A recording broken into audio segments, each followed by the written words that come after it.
باب جميع ثم إلى رجم سارة أولى مقرب من مشارق الأرض إلى مغربها برها سوسا سارة عليها بألوه أهل المعنى البقي وأهل الزنب الفريد وأقدرج من أهل حضر كلهم أجمعين ثم إلى أرواح كافة المعارف كتبنا في مسلم كتبنا في مشايخ الحضر والأذكار والأوراد والأحزاب منظومة الصلاة والدعوة والمناجات كلهم جميع سوسا لقرأنا كتبهم أورادهم أعزابهم زماتهم صلواتهم دعوات مناجاتهم في معهدنا في مجالسنا في أيام في أوقاتنا خصوصا في مجلسنا هذا الإمام أبو بكر الندني بن عبد الله صلى الله عليه وسلم الإمام نووي أبو زكريا يحيى شريف بن الدين النووي وكل من ذكر أسماء من المحققين والمعلمين والمحدثين والصوفيين في هذا الكتاب في هذا المجلس ثم إلى أرواح كافة المقدمين أهل البلد أهل بالمنغ دار السلام كلهم أجمعين خصوصا صاحب المقام الحبيب أمير شريف علي بن حسين بن شهاب الدين وأبي وأمي وأولاده وذريته وأصوله وأخوره ثم إلى روح المتقدم في هذا المصالح من العلماء الصالحين حبيبنا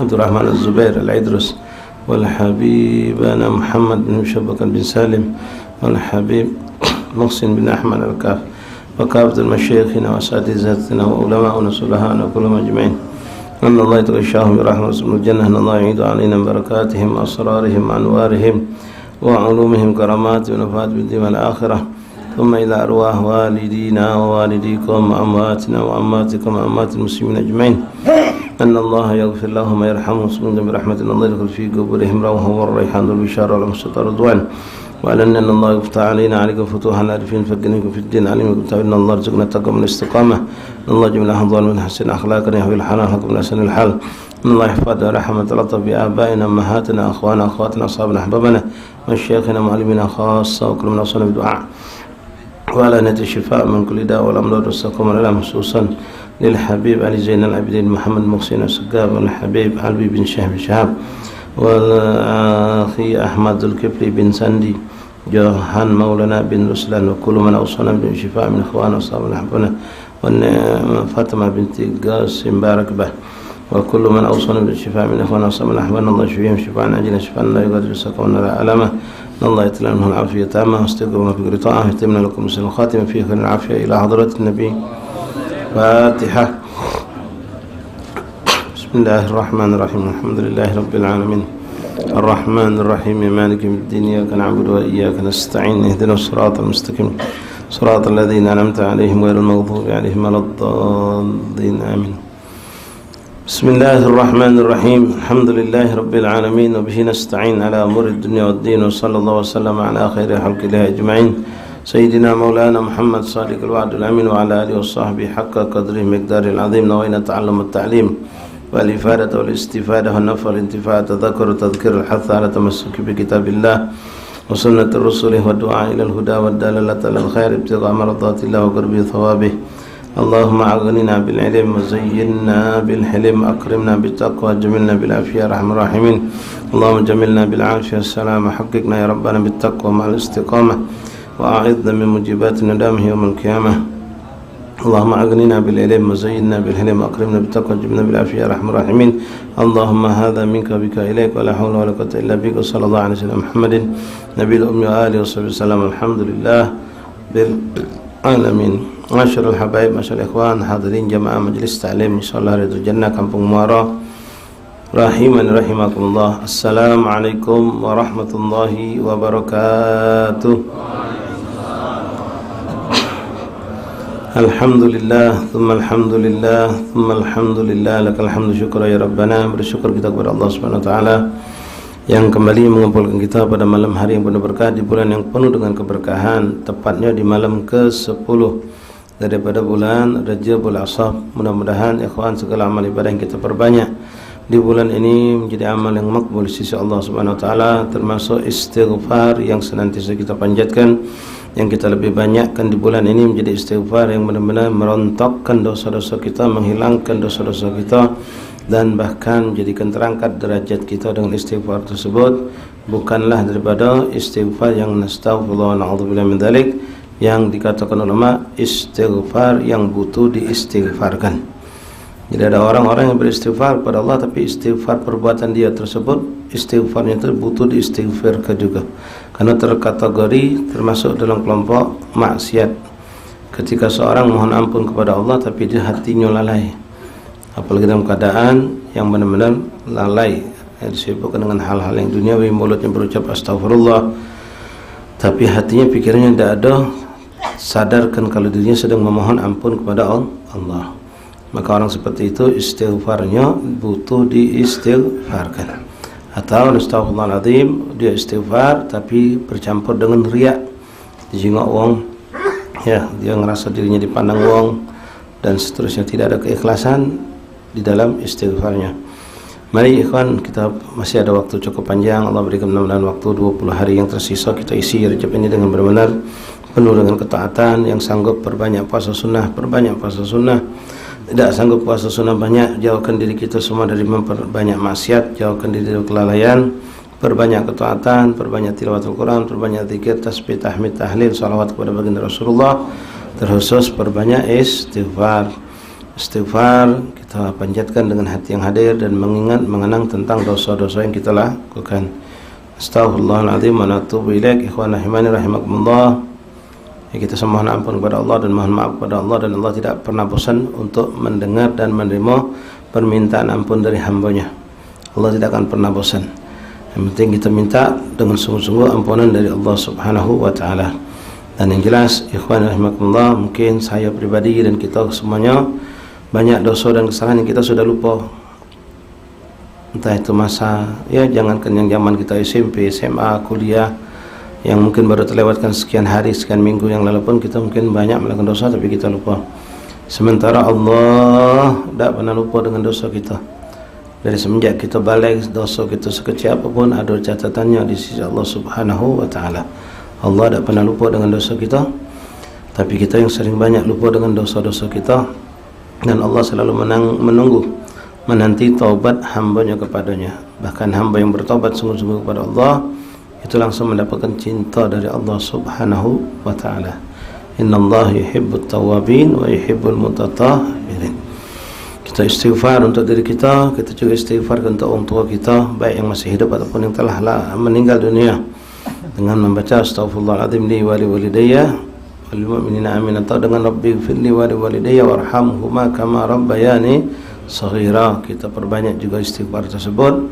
Kemudian istighfarkan juga umat Rasulullah dengan memperbanyak baca istighfar astaghfirullah lil mu'minin wal mu'minat, astaghfirullah lil mu'minin wal mu'minat, astaghfirullah lil mu'minin wal mu'minat. Di mana kita tahu ikhwan, begitu banyak daripada umat Rasulullah, termasuk diri kita, termasuk keluarga kita, anak istri kita yang melakukan dosa dan kesalahan, yang mana semua itu tentu menyedihkan hati baginda Rasulullah. Nah, ketika kita memohon ampun untuk kita dan mereka, mudah-mudahan ada, walaupun mungkin tidak banyak, dapat ampunan dari Allah, maka itu menggembirakan hati Rasulullah. Semakin kita lebih sungguh-sungguh memohon, maka semakin besar kesempatan Allah memberikan ampunan tersebut. Dan ini yang bisa kita lakukan. Kita waktu mereka bermaksiat tidak mampu mencegahnya, karena mereka di mana kita di mana kita tidak tahu. Tapi setelah mereka bermaksiat, kita tidak tahu pun kita bisa mengistighfarkan mereka. Dimanapun umat Rasulullah SAW itu, ketika mereka ada masalah, kita tidak bisa mencegahnya. Jangan kena jauh tempat, yang dekat kita kadang depan mata, kita tidak sanggup, tidak mampu mencegah mereka dari kemaksiatan, apalagi yang jauh. Tapi subhanallah, ini bentuk rahmah yang Allah bentangkan untuk umat Rasulullah. Ketika memohonkan ampun, Allah tidak batasi. Dimanapun ada sosok umat Rasulullah berada di muka bumi Allah ini yang bermaksiat kepada Allah, kita saudara yang ada di sini bisa memohonkan ampun untuk mereka. Bisa memohonkan ampun untuk mereka, apalagi memang terjingok ikhwan di medsos, ya, di TV, bermacam-macam bentuk kemaksiatan itu. Ya kita mintakan ampun, walaupun yang punya badan tidak sadar, tidak tahu. Justru yang seperti itulah yang lebih dicintai oleh Allah. Seperti sedekah sir, seperti kita mendoakan uang secara diam-diam, maka itu lebih diijabah oleh Allah karena keikhlasan lebih. Uang yang punya badan tidak tahu kalau kita mendoakan dia dengan segala kebaikan. Dan keberuntungan yang kita dapatkan dengan kita mendoakan mereka, malaikat mendoakan kita. Kini sudah sering kita dengar, malaikat akan mengatakan walaka mithla dzalik. Kita doakan, ya Allah kesian ya Allah, kawan aku tuh susah dan hidupnya mudah kelausannya, ya Allah sembuhkanlah bininya dari sakit, ya Allah sehat kelakuannya, berkahilah anak keturunan, ya Allah. Kita doa ke dia, malaikat ngomong untuk kau seperti yang kau minta. Yang doa kita malaikat. Apa yang kita mintakan untuk uang itu akan dikembalikan juga kepada kita dari kebaikan-kebaikan yang kita mintakan. Nah, termasuk istighfar. Ketika kita mengistighfarkan orang lain, mereka pun akan mengatakan hal yang sama. Terutama dalam bentuk yang tadi, ya ijmalan, itu masuk ke seluruh umat Rasulullah SAW. Dan kita mengistighfarkan astaghfirullah lil mu'minin wal mu'minat, astaghfirullah lil mu'minin wal mu'minat, astaghfirullah lil mu'minin wal mu'minat. Nah, kalau yang dianjurkan oleh salaf itu dibaca 27 atau 28 kali di pagi dan di petang hari dibaca, tapi tanpa batas jumlah pun itu indah, perbanyak, dibanyakkan istighfar tersebut. Lalu tutup wal muslimin wal muslimat al ahya'i minhum wal amwat. Jadi yang hidup yang meninggal kita mintakan kalau ampunan dosa dari Allah Subhanahu wa taala. Ma'asyiral habaib hadirin rahimani rahimakumullah. Alhamdulillah tsumma alhamdulillah. Kembali kita dipertemukan Allah pada malam ini setelah pada pertemuan malam Rabu yang lalu kita tidak bertemu. Tapi insyaallah orang yang istiqomah dalam satu ketaatan, kata Rasulullah SAW, ketika dia memiliki udzur tidak mampu melakukan ketaatan tersebut, Allah tidak mengharamkan mereka dari pahala. Pahala tetap dicatat Allah sempurna. Ya, sempurna. Apalagi memang antum punya niat nak istiqomah, tak galak lalai taubat, libur dari pihak muallim, dari guru yang mengeliburkan misalnya, tak mungkin kita nak nolaknya. Maka pahala tetap diberikan Allah insyaallah taala. Ya, apalagi ada tambah besar lagi ketika antum, ya Allah, ngapalah libur, nyesal, ya, ngapalah libur, karena lagi semangatnya, anak pengennya tidak kalah libur, tapi ya keadaan. Nah, itu penyesalan seperti itu akan menambahkan lagi derajat pahala di sisi Allah Subhanahu wa taala.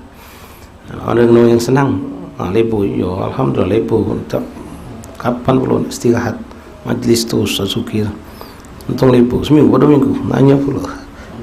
Seminggu, seminggu.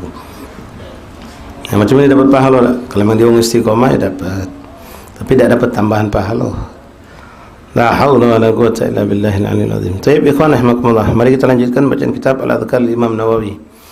Masih pembahasan tentang hal yang sangat penting untuk kita ketahui tentang seputar hukum al-kidhib, dusta, berbohong. Ya, ada orang berbohong, ada orang tak jujur. Beda tapi tak serupa, tapi tak sama. Ya.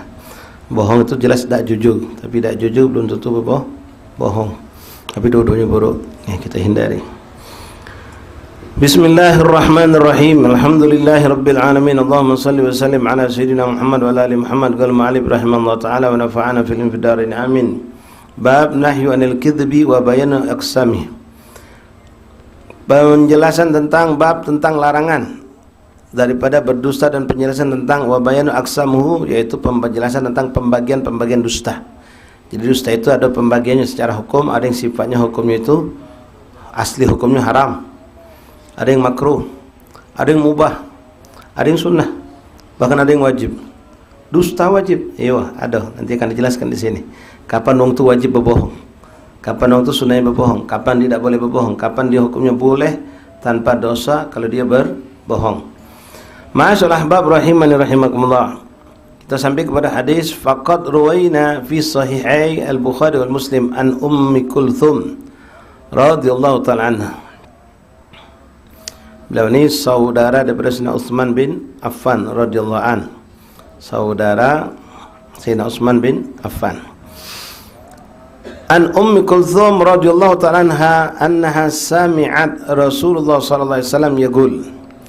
Dari Sayyidatuna Ummi Kulthum binti Aqbah bin Abi Ma'id Al-Quraisy Al-Umayyah, ukhut Utsman bin Affan li Ummi. Jadi satu ibu sama Sayyidina Utsman bin Affan, abahnya beda. Sayyidina Utsman bin Affan. Ini Ummi Kulthum binti Uqbah. Nah, umminya sama. Ya, ummi Sayyidina Utsman sama umminya Ummi Kulthum, ini satu induk, satu ibu. Beliau termasuk perempuan yang masuk Islam di awal-awal. Dan juga ikut berhijrah bersama Rasulullah dan para sahabat dari kota Mekah ke Madinah.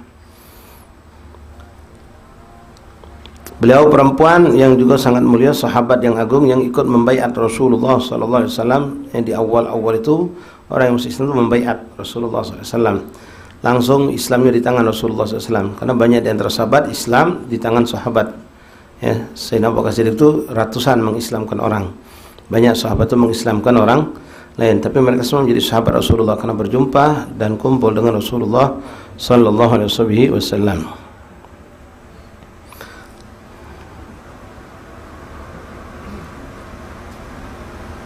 Masya Allah. Ini perempuan luar biasa ya, sempat menikah dengan 5 orang sahabat Rasulullah SAW. Nah, kok bisa terjadi ya proses, ada yang talak, ada yang meninggal dunia. Di sini dikatakan tentang Sayyidatuna Ummu Kulsum ini, innaha awal Quraisyiyah bayat Nabi SAW. Dulu ada perempuan yang pertama di golongan orang-orang Quraisy yang membayar Rasulullah. Tazawwajaha Zaid bin Harithah. Pertama menikah dengan Sayyidina Zaid bin Harithah radhiyallahu anhu, sahabat Rasulullah, dekat ya dengan Rasulullah SAW, sangat dekat. Zaid bin Harithah mendapat kedudukan yang sangat agung di sisi Rasulullah SAW.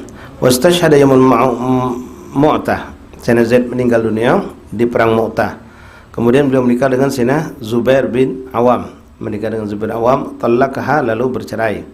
Tsumma tazawwajaha Abdurrahman bin Auf. Yang menunjukkan ini perempuan solehah, perempuan baik. Ya Allah alam kenapa beliau lepas dengan Sayyidina Zubair.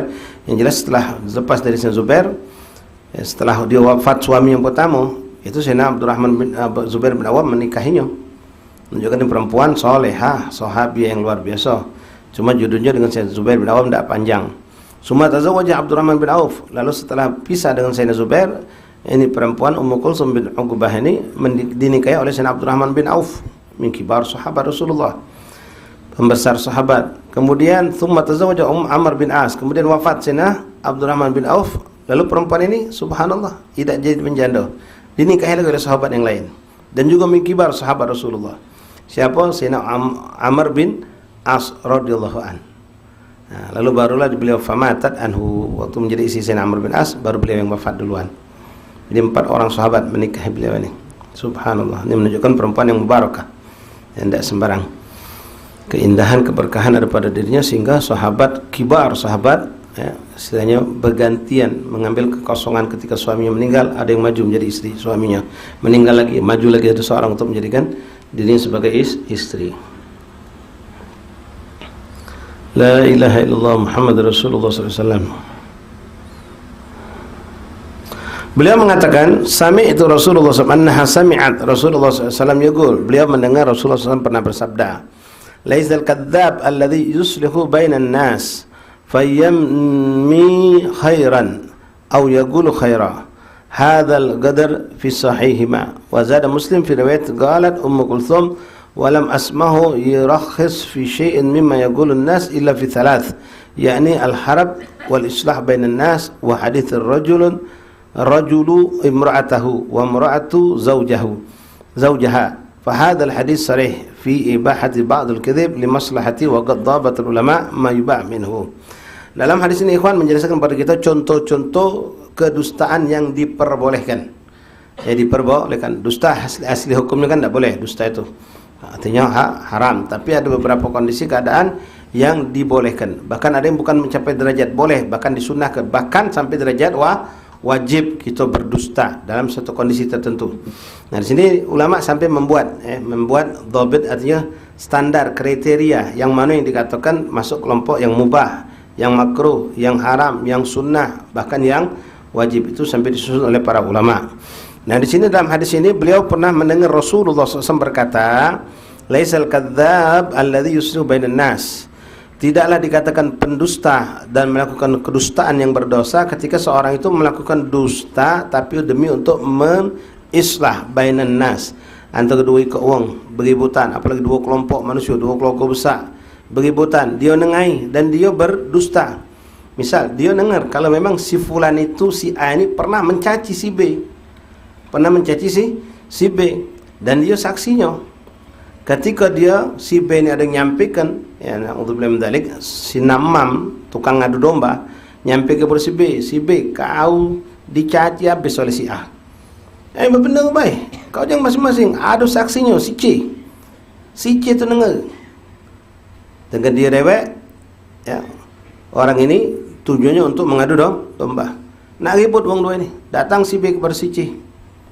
Benar dia napa si A ngatui aku, ngapa si aku ngatui aku macam-macam ni. Ai dah kata-kata. Padahal si B ni dengar. Memang si A ni si C ni dengar kalau si A mencaci si B. Dia tahu kalau dia orangnya beradu ni. Ya, chaos, ribut, bahkan mungkin sampai bisa terjadi pertumpahan darah misal. Nah, demi untuk tidak terjadi keributan, tak terjadi perpecahan, apalagi perperangan sampai boleh jadi lebih dari situ, maka dia boleh berdusta. Dan dusta seperti itu tidak dikatakan haram, mubah, bahkan termasuk kategori sunnah. Demi untuk islah, mendamaikan dua kelompok atau dua orang atau dua bagian kelompok manusia yang akan berperang atau ribut. Kalau kita berkata jujur, membenarkan apa yang kita tahu, jadi saksi tadi itu. Nah, di sini tidak dikatakan saksi palsu, tidak pula dikatakan kita pendusta. Bahkan di situ memang itulah sikap seorang muslim untuk mendamaikan. Ya, ketika ada saatnya mungkin ada kesempatan yang lebih baik, kita bisa nanti menjelaskan duduk persoalan sebenarnya ngajak si A tadi minta maaf pada si B ketika sudah dingin apa, tapi saat panas macam itu kita ngambil sikap, kita berdosa, tidak dikategorikan salah, mubah. Nah, dalam hadis yang diriwayatkan lewat Imam Bukhari Muslim itu seperti itu. Lewat Imam Muslim ada tambahan, Galat Ummu Kulthum, Ummu Kulthum mengatakan, walam asmahu yarakhas fi syai'un mimma yaqulun nas, aku tidak pernah mendengar Rasulullah SAW membolehkan manusia berucap dusta kecuali pada 3 perkara. Dalam 3 perkara ini aku pernah dengar Rasulullah SAW mengatakan boleh berdusta. Apa itu? Yakni al-harab, perang. Berdusta dalam perperangan boleh, menipu dalam perperangan boleh. Itu adalah taktik politik, politik berperang. Nabi itu paling hebat. Paling hebat dalam berpolitik. Maaf, jangan salah ya, makna politik artinya siasat. Kalau politik, Nabi juga berpolitik, atau orang suka bilang begitu kan, ulama juga berpolitik, arti siasat dalam berdakwah, siasat dalam berperang, bukan politik seperti yang sekarang ini. Ya, jangan, mungkin adalah hal-hal yang mungkin ada kesamaan sedikit, tapi bukan seperti itu. Kadang-kadang orang kita digiring seakan-akan membenarkan kalau memang seperti itu dulu salaf, seperti itu dulu Nabi, seperti itu. Ya beda, politik memang mereka berpolitik dalam berperang, berpolitik dalam berdakwah, itu namanya siasat. Ya seperti yang kita katakan kemarin di majelis di Lawang Kidul ya. Orang beruban itu haram hukumnya memikop warna hitam, tapi dalam berperangan dia boleh menipu musuh dengan memikop warna hitam agar musuh melihat mereka ini semuanya masih muda. Itu boleh. Padahal di situ kan ada penipuan namanya, ada kebohongan, tapi itu diperbolehkan. Menipu dalam perperangan, membuat jebakan-jebakan, boleh, namanya perang. Perang melawan musuh. Ya macam sekarang kan orang pakai diwarna-warna, dihitami wajah biar ada kejingoan. Pura-pura begini, pura-pura mati dalam perang misalnya, boleh. Berdusta dalam ucapan, boleh. Nah, itu pernah dilakukan oleh sahabat Rasulullah SAW dalam perang Khandaq. Dalam perang Khandaq itu Rasulullah terjebak. Umat Islam dengan jumlahnya yang ada di Madinah mendapatkan 2 musuh. Pertama musuh dari dalam orang-orang munafik dan orang-orang Yahudi. Orang Yahudi, orang munafik ada di dalam kota Madinah. Sementara orang-orang kafir Mekah ada di luar dengan jumlah yang besar. Nah, dalam keadaan seperti ini Nabi sempat kebingungan. Di depan ada musuh, di belakang juga ada musuh. Lalu subhanallah ketika dalam keadaan genting seperti itu, ini nasr minallah, pertolongan Allah datang. Tiba-tiba ada seorang yang Rasulullah belum tahu kalau dia itu sudah muslim. Jadi dia muslimnya dengan lewat tangan sahabat. Dia menghadap Rasulullah dan menyatakan, aku ini sudah muslim ya Rasulullah. Aku muslim, aku ikut si fulan kemarin itu sebut sahabat Rasulullah. Lalu dia ngomong, aku minta izin Rasulullah. Aku minta izin untuk maju mencari suatu solusi untuk ini. Apa yang bisa kau lakukan? Lalu dia ngomong, ya Rasul, bolehkah aku berbohong? Bolehkah aku berbohong dalam hal ini? Kata Nabi SAW, dalam perang boleh berbohong, dalam berperang boleh berbohong. Lalu dijelaskan, aku ini ya Rasulullah, aku termasuk wong yang berkawan akrab dengan mereka yang ada di luar sana, orang-orang kafir Quraisy. Dia pedagang, jadi dia urusan bisnis dagang luar biasa. Dia masuk Islam, wong kafir di luar belum tahu. Dan aku juga ya Rasulullah sangat akrab sama orang Yahudi yang ada di dalam. Jadi izinkan aku untuk mengadu domba mereka berdua. Nabi yang itu senang, lakukan kalau kau mampu Rasulullah. Kalau kau mampu lakukan. Sudah dapat izin dari Rasulullah. Dan ini tadi ya, kita jangan berpikir langsung dah apa-apa yang penting baik. Nanya dulu, boleh dah gawe ini. Setelah mendapat kepastian Rasulullah, boleh dalam perperangan itu menipu, membohong itu boleh, baru beliau lakukan. Ya kalau kita sekarang ya banyak sekali orang berbohong demi ya mendapatkan tujuannya, itu belum tentu dibolehkan dalam syariat. Ya, ini untuk agama, untuk membela syariat Allah. Walhasil lalu dia datang dulu yang ada di dalam. Yang ada di dalam dia datangi orang-orang Yahudi. Jika sampainya didatanginya, pas didatangi disambut oleh orang Yahudi. Karena memang orang itu mulia, saudagar, orang kaya, berhubungan baik dengan Yahudi tadi. Ketika datang orang Yahudi, dia ngomong, oh Yahudi, kata bahasa cerita lah ya, kamu tahu tak, ente di sini dalam keadaan berbahaya. Kenapa? Kami sudah bersekutu sama orang Mekah yang ada di sana. Kami akan menyerang Muhammad dan kelompoknya dari dalam. Kau dah tahu, itu Mekah sudah sekutu sama Muhammad. Mereka sudah berperjanjian sama Muhammad. Tidak bakal nyerang Muhammad. Tidak bakal nyerang Muhammad. Dan kamu bakal habis oleh kelompok Muhammad. Karena orang Yahudi lebih dikit daripada umat Islam yang ada di Madinah itu. Ayo benar baik jadi dia. Nah, tak percaya. Kalau kau tak percaya, kata sahabat yang tadi, kau utuslah seorang daripada kamu untuk menyelusup, temui orang-orang kafir Quraisy sana. Minta jaminan sama orang kafir Quraisy, orang Quraisy itu minta jaminan 7 orang atau 5 orang pembesar mereka untuk duduk bersama kamu di dalam kota Madinah. Buat jaminan. Artinya dengan jaminan pembesarnya duduk di dalam kota Madinah sebagai jaminan kalau memang Rasulullah nyerang, ini bakal melak mati juga. Tak bakalan dia mau, kata sahabat tadi. Karena dia ini memang uangnya diterima, maka orang Yahudi ini nerima. Dia tak tahu kalau sahabat ini orang sudah Muslim, maka dia utusan nyelinap masuk sampai keluar lalu menjumpai orang-orang kafir Quraisy. Nah, sebelum ini kejadian, ini sahabat sudah nului datang ke orang kafir Quraisy. Datang ke orang kafir Quraisy, dia omongin juga, wahai masyarakat Quraisy, orang Arab Mekah, kamu jangan ngerasa diri kau bakal menang. Itu Muhammad sudah bersekongkol sama orang Yahudi di dalam Madinah. Mereka sudah berperjanjian untuk membela Madinah. Kalau ada musuh, tak mungkin, kata mereka. Nah, kalau tak percaya, jingoklah. Besok bakal datang orang utusan dari Yahudi, bakal minta kamu untuk masuk ke sana sebagai jaminan. Yang benar, tak percaya, jingoklah, kata dia. Jadi di sini dibudikannya, di sini dibudikannya. Subhanallah, besok datangnya utusan orang Yahudi dan orang Arab Quraisy. Orang Arab Quraisy sudah dapat bocoran dari sahabat tadi. No, benar nih anunya. Datang Arab Quraisy ini ngomong, orang Yahudi tadi minta, kami ragu dengan kamu nih. Ngapu ragu? Kita kan sudah sepakat. Enggak, kamu bakal membiarkan kami terbunuh di dalam, katanya. Kami minta jaminan 5 orang sampai 7 orang pembesar kamu harus masuk bersama kami di dalam Madinah. Pas nengok ini, orang kafir Quraisy langsung, no berdetak, nah bener gini. Apa yang dia omongkan si Paul itu ternyata benar. Akhirnya pecah kongsi. Tak mau mereka, karena mereka sudah tahu kalau ini jebakan. Karena dia sudah tahu informasi, padahal ini pun bohong kan. Karena Rasulullah Muslim sudah bersekutu dengan orang Yahudi tadi. Padahal itu tidak ada galau dua-duanya. Cuma ini subhanallah, dengan itu nasr minallah datang. Orang Yahudi, orang Mekah kafir ini pecah kongsi. Ketika pecah kongsi, orang Mekah mikir, kalau kita nyerang dari luar, tak bakal mampu. Tak ada pertolongan orang Yahudi. Orang Yahudi juga memikir, kalau kita perang sama Muhammad, habis kita. Jadi mana? Kita berdamai bersama Muhammad. Orang Yahudi hanya berdamai sama Rasulullah. Orang Mekahnya balik. Tidak jadi perperangan itu. Sallallahu alaihi wasallam. Nah, ini contoh ya, kebohongan itu boleh menipu dalam perperangan. Perang melawan orang kafir. La ilaha illallah Muhammad Rasulullah SAW. Kemudian wal islah bainan nas, mendamaikan 2 manusia atau 2 keluarga atau 2 suami istri atau 2 kelompok manusia yang bakal beribut. Maka kita boleh berbohong. Boleh berbohong. Macam mana gambar tadi, ketika orang itu si A ngatoi B, si C dengar, si D ni namimah, tukang namimah, ngadukan kepada si B, si A tu ngatoi kau, bahkan bapak kau, mak kau pun dicaci-cacinya. Kalau benar baik, kau tak percaya, si C itu saksinya. Datang si B kepada si C, benar ni kenapa si A tu ngatoi aku, keluarga aku, bapak mak aku, kawan juga. Dah kata-kata, tak hati, aku di depan dia, tak bagi duduk, tak dengar itu. Bahkan yang aku dengar, dia muji keluarga kamu. Bagus, cuma malah dibaliknya. Muji keluarga kamu, kau dikatakan wongnya karom, kau tu bapak mak tu wong soleh kalau. Benar. Nah, mari apa kan kau tahu aku ni bohong? Ya.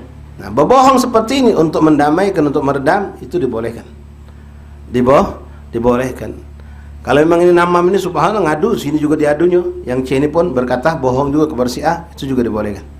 Jangan sampai terjadi suatu permusuhan, apalagi perperangan, apalagi sampai pembunuhan dan seterusnya. Lalu yang ketiga yang dibolehkan, wa haditsur rajulu imra'atahu wa imra'atu zaujaha. Berbohongnya seorang suami kepada istri, istri kepada suami. Jadi bohongnya bohong demi kemaslahatan, Bukan mohongi laki bini datang, "Pak, ada duit apa? Nak beli sepatu buat anak kau, robek sudah sepatu." Kati duit, habis malam tu berobat. Duit ada, nak bohong terkutuk yang macam itu. Pelit macam itu. Bohong dalam kemaslahatan. Ya, macam yang kita contohkan. Ya, itu tadi kita lagi capek, letih balik dari perjalanan, balik dari begawi, balik dari keadaan apalah. Kondisi kita ni sebenarnya tidak fit, tapi bini kita minta kita keluar memberikan hajat. Nanya sama kita, "Papa capek tak?" Papa ya, tak apa-apa ya. Papa kan. "Papa capek tak?" "Tidak, kenapa?" "Benar Papa, tidak capek, kenapa?" "Iya, nak susu budak lah nak habis. Hari ni lama-lama aku nak mentu, takut aku." "Sudah jangan kau mentu, aku segar, aku sehat." Padahal capek kita. Bohong seperti itu dah apa-apa, tambah cinta dia sama kita.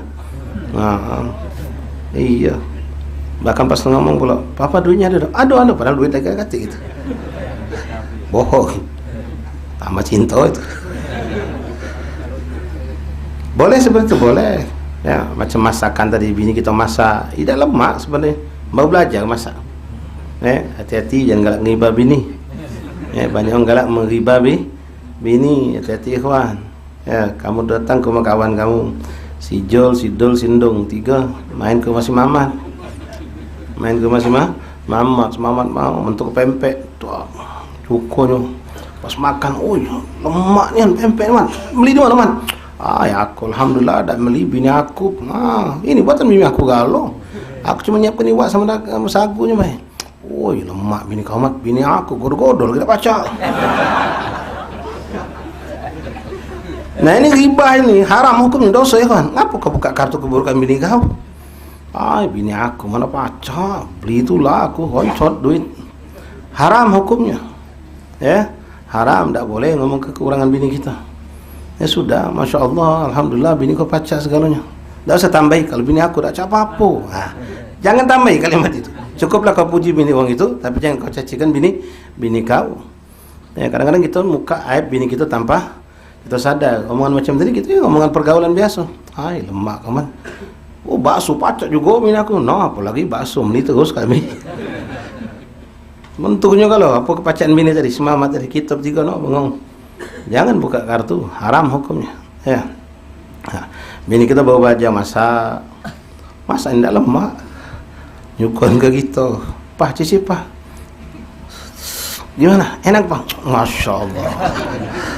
Baru pertama kali ya ke makan itu. Jadi, Masya Allah. Enak mah, enak, Masya Allah. Enggak nyangka mama bisa masak begini wah. Wah, kesipu-sipu bini kita. Besok masak lagi dia.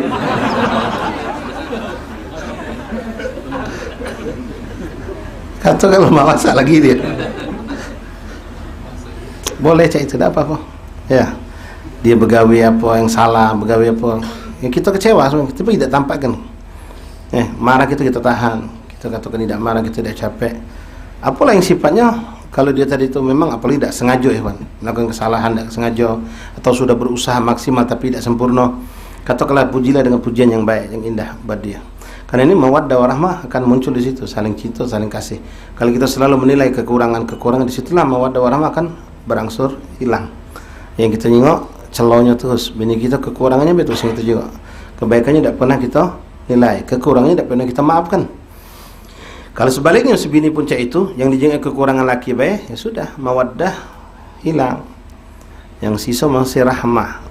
Kalau rahmah ini pun sudah ditambah lagi keburukan, tambah lagi keburukan, tambah ya akan hilang juga.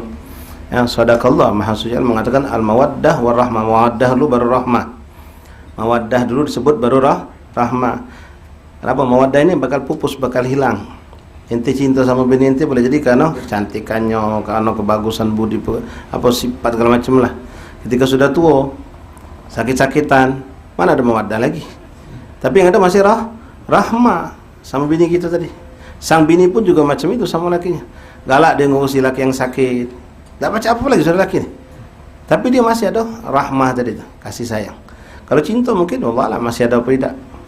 Tapi dengan adanya rahmah tadi masih Allah simpankan. Kita mau yang ngurusi bini kita yang sakit, yang apa tadi tu. Wa hakadha ikhwan rahimani rahimakumullah. Wa ahsama ra'aitu fi dhabtihi ma dzakarahu al-Imam Abu Hamid Al-Ghazali rahimahullah taala. Fa qala al-kalam wasilatun ila al-maqasid. Kemudian di sini beliau mengatakan untuk standar atau kriteria kapan dusta itu dihukumkan mubah, makruh, sunnah, bahkan wajib, itu yang paling cindo, paling bagus kulihat yang menuliskannya, menyusunnya Imam Abu Hamid Muhammad bin Muhammad Al-Ghazali, itu Imam Ghazali. Memang Ghazali diakui ulama sekali berimam. Nawawi mengakui kehebatan, Imam Haddad mengakui, pengarang Ghazali yang kita baca dari beberapa kali itu kutub mengakui, semua salaf mengakui kehebatan yang Allah berikan kepada Imam Ghazali itu luar biasa, ya, sangat luar biasa. Fadhal adzan insya.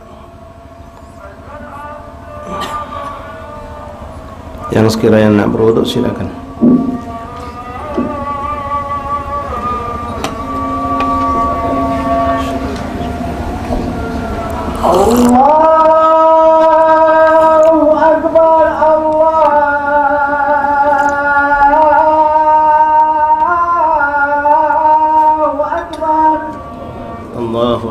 Allahu Akbar, marhaban bil qailina adlan bis salati marhaban bis. Allahu Akbar.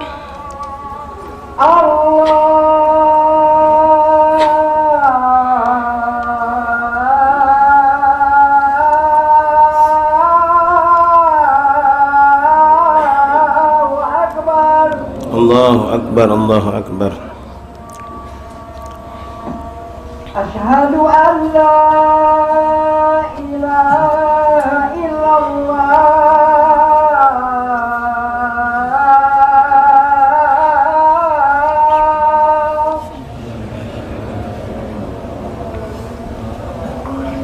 Asyhadu an la ilaha illallah.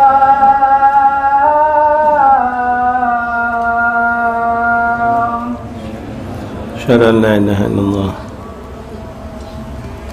Asyhadu anna Muhammadar Rasulullah.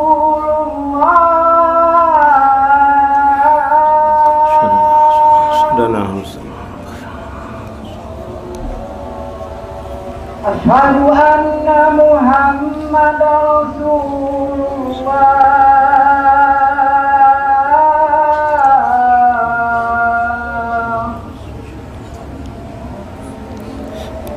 Hayya 'alas shalah.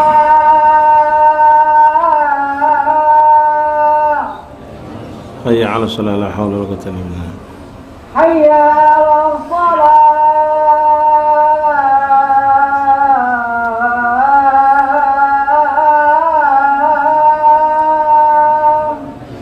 Hayya 'alas shalah, la haula wa la quwwata illa billah.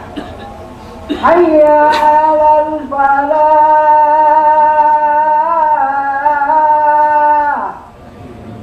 Hayya 'alal falah, la haula wa la quwwata. Hayya 'alal falah.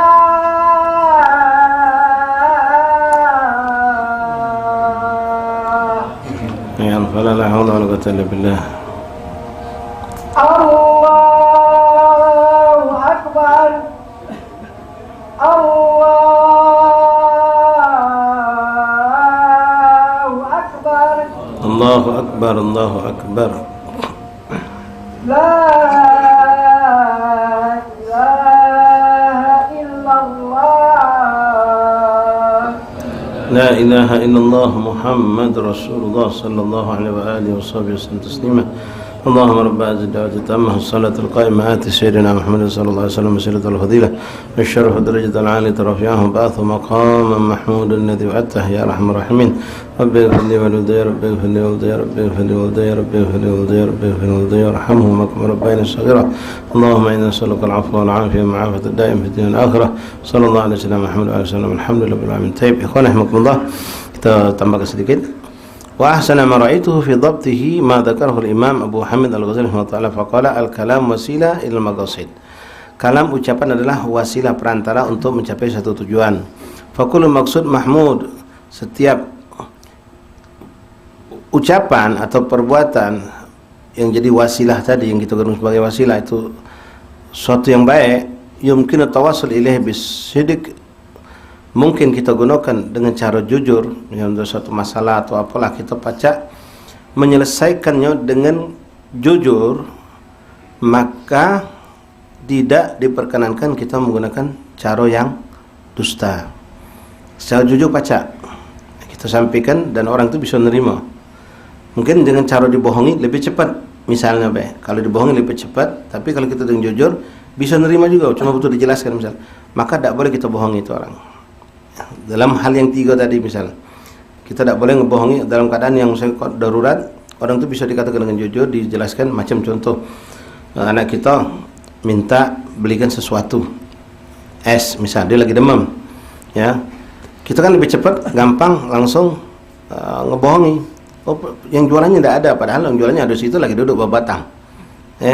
Mamangnya tidak ada, mamangnya lagi tidur. Oh, itu tidak boleh dijual, itu punya uang. Kita bohongi, padahal bisa kita ngomong dengan cara, jangan nak, adik kan lagi sakit, lagi tambah panas, tambah sakit. Mau anak kita tahu dia pacak diterima dengan kata-kata jujur, maka haram kita bohongi. Tak boleh kita gunakan kalimat yang dusta selagi memang kita yakini ucapan yang jujur bisa diterima. Wal kadzib jami'an fal kadzbu fihi haram. Maka kalau kita berdusta dalam hal yang sebenarnya dikatakan jujur itu bisa diterima, bisa mendapatkan tujuan, bisa mendamaikan, bisa apa dengan cara yang jujur, tapi kita tidak gunakan, tahan kita menggunakan cara yang dusta, maka hukumnya haram dusta di situ. Karena tidak ada kebutuhan untuk berdusta, tidak darurat. Wa in amkana tawassul ilaihi bil kadzib wa lam yumkin bisidq fal kadzbu fihi mubah in kana li tahsil dzalika al maqsud mubahan. Dan seandainya kalau secara jujur tidak mungkin, saya tadi orang emosi lagi marah nanya tentang suatu hal yang kalau kita katakan dengan jujur ini orang bakal ngamuk, bakal marah, bahkan misalnya dengan kepada orang ini dia akan mendolimi orang lain, maka di situ kita tidak bisa untuk berdusta, tidak bisa untuk ngomong jujur. Kalau ngomong jujur orang ini akan melampiaskan emosinya, akan marah, akan ngamuk atau apalah sifatnya buruk akan muncul setelah itu, maka kita boleh berdusta. Nanti lihat kondisinya, ada yang sifatnya mubah, ada yang sifatnya sunnah, ada yang sifatnya wajib. Contoh yang wajib itu kalau sampai kita yakin ini orang, misal contoh orangnya akan membunuh seseorang, seseorang, ada orang masuk bersembunyi di suatu tempat, kita lihat orang itu sembunyi, lalu dalam situ ada orang datang 4-5 orang dengan bawa golok, bawa pedang, nanya sebentar, ngeliat tak kamu ada orang masuk sebelah sini pakai baju biru, pakai topi hitam? Tidak ngelihat, padahal kita ngelihat. Ini hukumnya wajib berbohong itu. Tidak ngelihat aku, rasanya dah katik masuk sini, aku baru juga di sini. Tidak katik masuk sini rasanya. Kita bohong demi apa? Dia tahu ini orang sudah dengan hawa nafsunya, dengan bawa golok, bawa tombak segala macam, bakal membunuh. Maka hukum di situ bukan mubah, menjadi wajib untuk menyelamatkannya nyawa orang tadi. Atau di sini dikatakan juga seperti misal ada orang nitip barang sama kita, nitip duit sama kita. Ada orang yang mau merampas hak milik uang tadi, lalu nanya sama kita, si fulan ada nitip sama kau tak? Kita tahu uang ini sudah pernah cerita sama dia, kalau dia ini bakal didolimi, bakal dipaksa untuk membayar duit yang sebetulnya bukan kewajibannya untuk membayar, tapi untuk maksa untuk dia biar bayar. Nah, uang ini entah dapat bocoran dari siapa. Kalau si fulan ini ada duit sama kita, datang ke kita, nanya, kalau kita sudah tahu kalau kuyokan dia bakal ngembek duit ini, dan si fulan terzalimi karena bukan hak dia untuk membayar kepada si fulan, uang lain yang berbuat salah dia yang dituduh misal. Maka dalam kondisi seperti itu kita boleh berbohong. Udah ada dulu memang ada nitip tapi sudah habis, kita bohong seperti itu boleh. Ketika kita sudah memang bisa menyimpulkan ini kezaliman bakal terjadi, bakal terjadi suatu kezaliman, kita jawab tidak ada dulu memang sempat nitip tapi sudah habis. Nah, seperti itu boleh. Nah, ada juga ikhwan kita sifatnya tawari, namanya tawari dalam Islam itu diperbolehkan tapi dengan tujuan yang baik juga. Ya, macam tadi kita balik. Jadi bohong kesannya bohong setengah gitu, setengah-setengah bohong. Tujuannya untuk kebaikan. Macam tadi anak kita tak berikan es sedangkan dia sedang sakit. Kalau kita jelaskan jangan, adik kan lagi sakit, nanti tambah panas, nangis dia. Ya, tapi kalau kita ngomong kita tak ngawak duit, diam dia. Misal, nah kita bisa ngomong sama anak kita tadi, misal, ya, adek, papa nggak pegang duit, kantong banyak, ATM ada, cuma kita ngomong papa nggak pegang duit, memang nggak pegang duit. Oh, papa kok nggak pegang duit, papa kok nggak bawa duit, gitu. Iya, papa nggak pegang duit, adek nggak bilang kamu jajan, kita bohong nggak? Nah, di situ ada unsur ini kita ngebohongi dia, tapi kita jujur dalam kalimat, itu namanya tawari.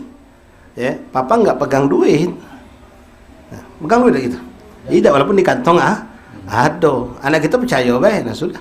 Nah seperti itu boleh untuk kemaslahatan. Ya, banyak kamu maki macam itu. Ya. Banyak. Iya, karena kita lah nunggu janji jam 7. Jam 7, 7.10 belum datang. Telepon nih. Din, mana? OTW, aku lagi di jalan sudah. Aku sudah di jalan. Di jalan depan rumah dia. Bohong enggak deh. Kalau dia ngomong aku baru nak mentu, emosi gitu, maka dia bohong enggak? Tidak bohong. Aku lagi di jalan. Aku sudah di jalan. Padahal baru depan rumah dia. Baru juga kunci motor. Sering dia itu ya. Ya, OTW, wah OTW itu bau tikungan pertama masih kebohongan. Ya, di situ untuk kita tahu kalau aku ngomong bau mentu, kawan aku bakal ngamuk galau, bakal marah galau. Apalagi kondisi misal nih, ya kita bukan sengaja terlambat itu. Pas kita nak jalan, mama kita nyuruh, umi kita nyuruh kita sesuatu hal yang membuat kita terlambat. Nah, kita takut kalau aku tadi itu sudah nak jalan, mama aku nyuruhin, kaget kawan kita jadi gunyam sama mama kita misalnya, emak kita. Ya kita ngomong seperti tadi kan, aku masih di jalan jadi kita. Hakada ikhwan rahimakumullah. Jadi ya, untuk suatu kemaslahatan tawari namanya tadi itu boleh dipakai, tapi bukan untuk dipermainkan. Ya. Balik ke masalah dusta tadi, ya kalau memang kita bisa untuk tidak berdusta menyelesaikan suatu masalah, maka jangan berdusta. Tapi ketika tidak bisa diselesaikan kecuali dengan berdusta tadi, dan itu untuk kemaslahatan. Ya, untuk kemaslahatan bukan untuk merugikan orang lain, maka diperbolehkan dalam syariat. Wallahu a'lam bissawab. Masyaallah ahbab rahimun rahimakumullah. Nyampaikan insyaallah besok Rabu malam Kamis kita ada majlis zikir ziarah seberang ulu. Tidak usah dibagi. Tidak usah. Majlis zikir ziarah seberang ulu. Insyaallah Jatuh Melok. Jadi majlis yang biasa kita adakan di Bom Baru, saya harus salikin itu dipindah ke Masjid Al-Haddad. Dipindah Masjid Al-Haddad ba'dal maghrib pembacaan zikir ziarah Asmaul Husna, qasidah mudhariyah, salawat dan munajat insyaallah. Badal Isya lalu kita akan ziarah ke pemakaman aulia ulama di seberang ulu. Insyaallah taala. Kemudian Lailatul Ahad malam Sabtu insyaallah majelis 2 mingguan di rumah Habib Ali bin Ahmad Basin ba'dal maghrib. Jumat malam Sabtu ba'dal maghrib di rumah Habib Ali Basin, lanjut badal Isya di majelis taklim Raudatul Ilim Ustaz Taufik Hasnuri ba'dal Isya malam Sabtu. Malam Ahad zikir ziarah Kampang Koci. Malam Ahad zikir ziarah Kampang Koci ba'dal maghrib kumpul di Masjid Lawang Kidul. Baca nama Asmaul Husna, mudhariyah, munajat, salawat dan lain-lain. Pada isyanya kita ziarah ke Pangeran Syarif Ali dan aula yang ada di situ, kemudian ke Kambang Koci insyaallah. Untuk data akhir malam Rabu depan. Malam Rabu depan baru data akhir pada Isya. Adapun untuk malam hari ini ikhwan, majlis taklim yang biasa kita adakan di Mushola Al-Ikhlas, majlis salawat ya dan juga majlis taklim. Malam ini kita bergabung dengan ikhwan kita yang menghidupkan majlis rutib arba'in.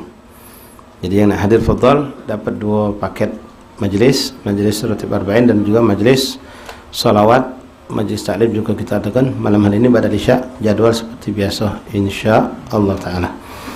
Mudah-mudahan kita bisa menghadiri. Kemudian kami sampai juga undangan walaupun masih 2 minggu lagi, tapi kita sampai ke sekarang ada 2 peringatan haul 2 ulama besar yang ada di Palembang. Pertama Al-Habib Al-Arabillah Abdurrahman bin Muhammad Al-Munawwar, pemilik Kampung Al-Munawwar, ya, pemilik rumah majlis yang Habib mengadakan setiap Senin petang. Itu Habib Abdurrahman bin Muhammad Al-Munawwar, beliau wafat pas tanggal 27 Rajab. Jadi insyaallah pas tanggal 27 Rajab nanti jatuh hari Sabtu tanggal 18 Februari akan diadakan haul di Mushola Al-Munawwar, tepat di depan Mushola Al-Munawwar ini. Jam 9.30 sampai selesai. Pagi ada baca burda, mungkin ziarah ke magam beliau, dan magam beliau ini insyaallah besok kita ziarah juga. Ya, setelah kita jalsa selesai, sebelum balik kita mampir ke makam Habib Abdurrahman bin Muhammad Al-Munawwar. Tanggal 18 Februari hari Sabtu. Kemudian besoknya haul Kiai Morogan. Haul Kiai Morogan Kiai Abdul Hamid bin Mahmud radhiyallahu an. Ada rangkaian acaranya seperti dulu sering dilakukan, itu jatuh pada tanggal 28 Rajab hari Ahad ya, tanggal 19 Februari pagi jam 7:30 kumpul di Masjid Lawang Kidul, pembacaan zikir tahlil. Setelah itu nanti naik kapal atau jukun yang sudah mungkin disiapkan, berjalan menuju ke Masjid Kiai Morogan sambil membaca zikir yang dimasyarakatkan oleh beliau ya, bukan zikir ini buatan beliau, tapi beliau yang memasyarakatkan di Palembang, la ilaha illallah al-malikul haqqul mubin Muhammad Rasulullah sallallahu alaihi wasallam. Itu zikir dari Rasulullah, itu ada hadisnya. Bahkan kalau antum ke Masjid Nabawi, antum bisa dapatkan tulisan ada di atas 2 pintu menuju ke Raudhah, la ilaha illallah Muhammad Rasulullah, la ilaha illallah al-malikul haqqul mubin Muhammad Rasulullah sallallahu alaihi wasallam. Amin. Dan itu merupakan juga ijazah yang sering diberikan oleh Habib Abu Bakar bin Abdullah Al-Attas. Abu Bakar ini hidupnya di atas kemogan sedikit zamannya kepada Habib Ali Habsyi. Habib Ali Habsyi kurang lebih sezaman sama beliau. Itu mengijazahkannya sering kali ya, dari ijazah amalan yang beliau sampaikan kepada murid-muridnya kalimat itu juga, la ilaha illallah al-malikul haqqul mubin Muhammad Rasulullah sallallahu alaihi wasallam. Amin. La ilaha illallah al-malikul, bukan hul malikul ya. Kadang kita ni asal bunyi tak bernama mempelajari la ilaha illallah hul malikul haqqul mubin, la ilaha illallah al-malikul haqqul mubin. Kecuali kalian tidak stop ke la ilaha illallahul malikul, tak disetopkan, nyambung tu boleh. Bukan la ilaha illallah sudah selesai hul malikul, itu salah. La ilaha illallah al-malikul haqqul mubin. Atau kalau disambung tadi tidak stop, la ilaha illallahul, itu boleh seperti itu. Insyaallah hari Ahad ya, dari situ menuju ke Masjid Kiai Morogan di Kertopati. Yang tidak sempat di sini mungkin bisa langsung hadir di sana, atau tidak sempat hadir siang ada acara kawinan barangkali berbarengan, ambil berkah di pagi hari di sini. Yang saya untuk pergi acara, alhamdulillah ya, banyak kita ambil. Tak mampu kata ulama, fa illam tastati' kullu fala tatrukul. Kalau kau tidak mampu melakukan semuanya, jangan tinggalkan semuanya semampunya. Melok pagi jadilah, ngapain tidak melok sana barengan sama sepupu aku nikah ya, sudah ambil berkah di sini ya. Pas Hall Munawwar juga tak bisa hadir karena berbarengan ada acara, ambil pagi ada ziarah ke Magam lebih ikuti. Yang kita bisa melakukan semuanya ya, silakan, itu lebih cantik lagi. Wallahu a'lam bissawab. Itu saja yang bisa kami sampaikan. Mudah-mudahan banyak masalah afat. Kita lanjut lagi majelis kita pada pertemuan berikutnya. Bismillahirrahmanirrahim. Alhamdulillahirabbil alamin. Allahumma salli wa sallim ala sayyidina Muhammadin wa ala ali sayyidina Muhammad. Ya Rabbana وأننا أشرفنا على لظى أشرفنا فتب علينا توبة تغسل واستر لنا العورات وآمن الروعات واغفر ربي ومولودينا والأهل والإخوان وسائر الخلان وكل ذي